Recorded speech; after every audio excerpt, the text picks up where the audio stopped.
Natasha spun around, her dress swirling, and Lara's laughter rang out next to her. "Come on, one more dance," Natasha urged, grabbing Lara's hand. Lara smiled, her eyes bright, caught up in the night's magic. But when the party ended and the last guests drifted away, Lara was nowhere to be found. Her brother searched everywhere, calling her name through empty rooms, checking every corner of Natasha's sprawling house, but she was gone. They asked everyone, but no one seemed to have seen her. Even Natasha claimed that she had left her a while ago. So where did Lara go? Where did she vanish to?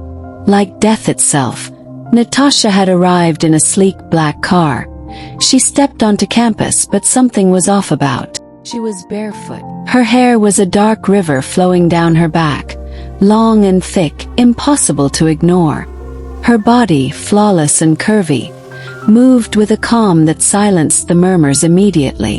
Everyone gasped, "Who is this new girl? And why was she barefoot?" No one had ever seen someone walk the campus barefoot, not like this. Whispers spread like wildfire. "Who is she? Why no slippers? What kind of family lets their daughter come like that?" Her first class was packed, all eyes on her. They wanted to be her friend before she even spoke. The university's big girls felt the shift instantly. The way all eyes turned to Natasha, the barefoot girl with the impossible hair and that quiet confidence. They saw her as a threat, a newcomer who didn't fit the rules. Meanwhile, the boys whispered and stared, wondering who she was, wondering if she'd say yes if they asked her out. Lara, the girl who always felt invisible, the one who desperately wanted to belong, saw something in Natasha she couldn't explain. One afternoon she approached her, her heart pounding, and to her surprise, Natasha didn't push her away. And just like that, they became friends. Other girls hovered nearby. Unsure how to break through the barrier Natasha seemed to wear like armor. Then one day came the invitation everyone wanted. Natasha was hosting a party, and she invited the entire group. Girls, boys, the popular and the quiet alike. Excitement buzzed through campus. They were happy she considered them fit to be in her party. Her house was a palace, luxurious beyond anything anyone had seen. Marble floors, chandeliers, art on the walls. And yet she still didn't wear slippers. Something was wrong, but what could it be? Some whispered again, wondering how someone so wealthy could choose to walk barefoot. At the party, the music thumped, drinks flowed, and laughter filled every corner. The campus big girls, Mercy and her friends, found a black door in the corner of the house. Her breath seized. "What could this place be?" she asked the other girls. "Maybe it's just her dressing room or her art room," the other girls said. But Mercy wasn't convinced. She had been looking for a crack in Natasha's movement so she'd make them expel her and she'd become the biggest girl on campus again. The girls tried to push their way into the locked room, but Natasha's cold voice stopped them. "That room is not for guests," she said from behind, and one argued. Hours later the party thinned out. Then Lara was gone. No one knew where she had disappeared to. Lara's parents didn't wait. They stormed into the police station, telling officers everything. About the party, the disappearances, their fears. The police promised action and headed straight to the university to arrest Natasha. But when they saw her, they immediately knew the family she was from and hence didn't dare to touch her. Her parents were the wealthiest in the whole state. Slowly the campus forgot Lara. Months passed, whispers faded, and life returned to a fragile normal routine. Then one day Natasha sent another invitation. A party with promises of gifts, of favors. Curiosity and greed pulled the students in again. But this time, Joseph, Mercy's friend, was the one who vanished. Suspicion stirred beneath the surface. What is going on campus? Why do people keep disappearing after attending Natasha's party? Who is Natasha and what is her mission in this school? Then a new girl arrived, Blessing. A Christian, her parents were pastors. Her parents were poor, but they made sure she didn't lack. Natasha watched her carefully, deciding Blessing was someone easy to sway, a fresh target. They quickly became friends. One evening, Natasha invited Blessing to a small gathering at her house on campus, and she agreed. But in Natasha's house, Blessing felt something wrong the moment she stepped inside. A heavy, strange presence pressed against her chest. She began to pray softly, words trembling from her lips. Natasha's eyes darkened. "Stop that now," she hissed. Suddenly, flames engulfed Natasha's arm, licking her skin. She snarled, sending Blessing away with a warning to never come back. The next morning, Natasha stood in front of her mirror and froze. Her hair, once shoulder-length and styled, was now growing longer, like it was alive. It didn't feel normal. Felt wrong. Panic rose in her chest. Something had changed. She packed her things without telling anyone and took the next flight home, her eyes twitching at every shadow along the road.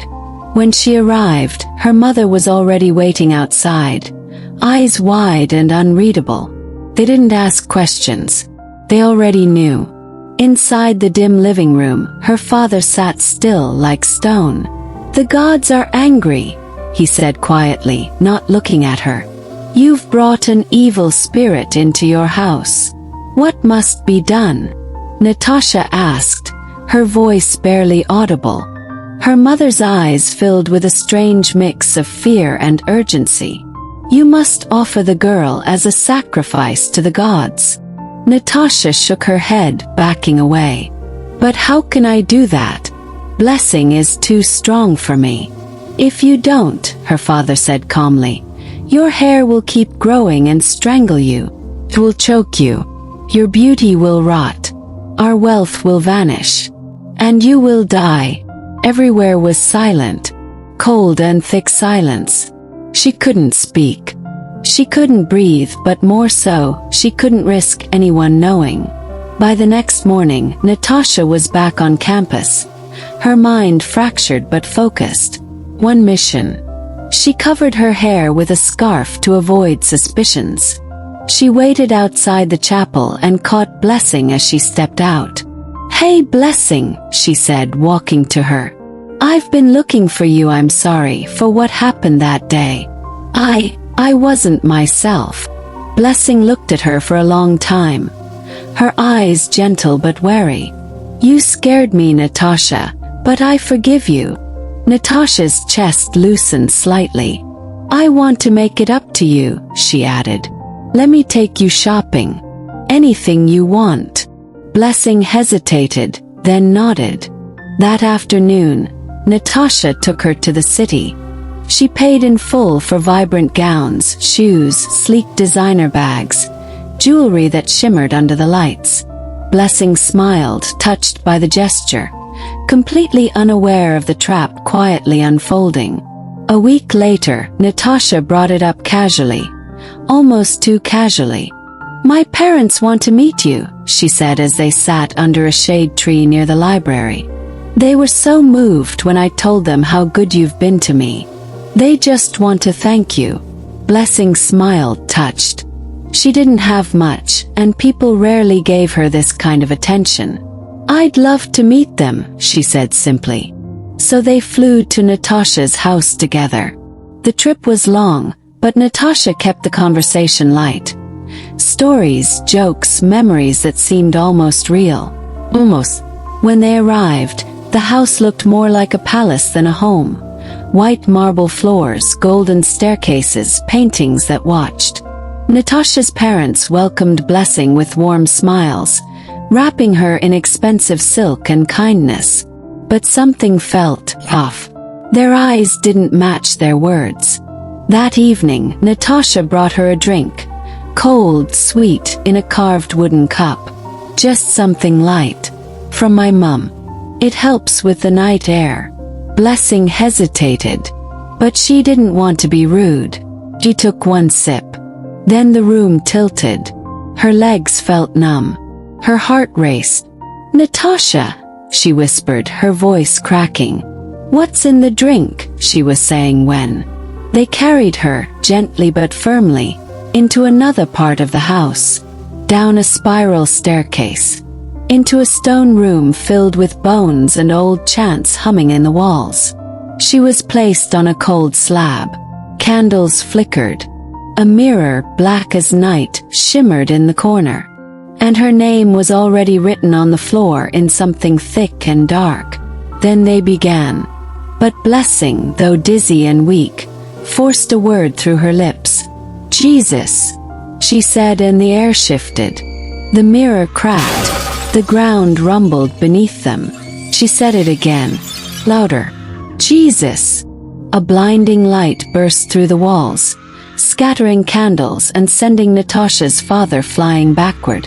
Her mother screamed. Natasha clutched her hair. It was getting longer, twisting, tightening around her neck like it wanted revenge. Blessing didn't know how, but her legs moved. She ran, stumbling, crying, breath ragged, until she saw light. Then the road. Then people.